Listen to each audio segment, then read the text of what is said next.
The Saga of Nilkant, the Savior of the Universe. 1. Introduction, midnight to 1:30. In the vast expanse of ancient Indian scriptures, there are tales of power, ego, and ultimate sacrifice.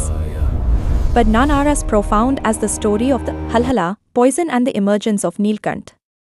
It is a story that reminds us that when the world is on the brink of absolute destruction, the Supreme Protector rises. Today, we journey back to the time of the Samudra Manthan, the great churning of the ocean.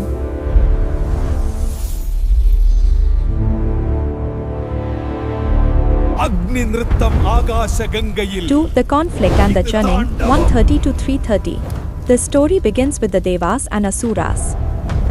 The gods had lost their strength due to a curse, and the only way to regain immortality was to obtain Amrit, the divine nectar. To do this, they had to churn the vast milk ocean. They used the mighty Mount Mandara as the churning rod and the great serpent king, Vasuki, as the rope. For years, they toiled, pulling the serpent back and forth.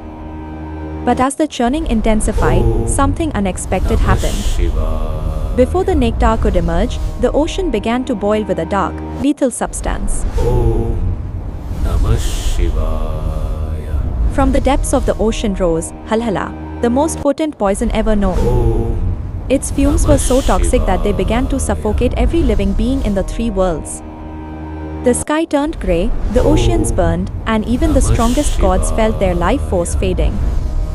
The Asuras and Devas, who were just fighting for immortality, were now terrified of instant death. There was no escape. In their desperation, they turned their eyes toward Mount Kailash, seeking the only one capable of handling such cosmic terror, Lord Mahadev. 4. The Great Sacrifice, 5 o'clock to 7 o'clock. Shiva, the compassionate one, looked upon the suffering of the universe.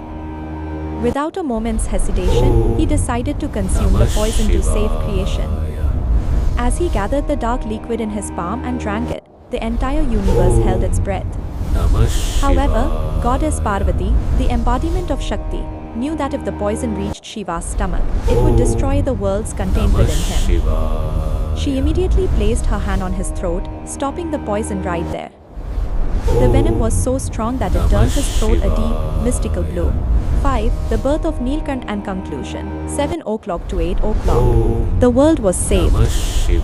The heat of the poison was so intense that the gods poured water and milk over Shiva to cool him, a ritual we still follow today as Shivalinga Abhishekam. From that day on, he came to be known as Nilkant, the blue-throated one. This story is not just about a miracle, it is a lesson that true power lies in the ability to swallow the bitterness of the world to protect others. Om Namah Shivaya.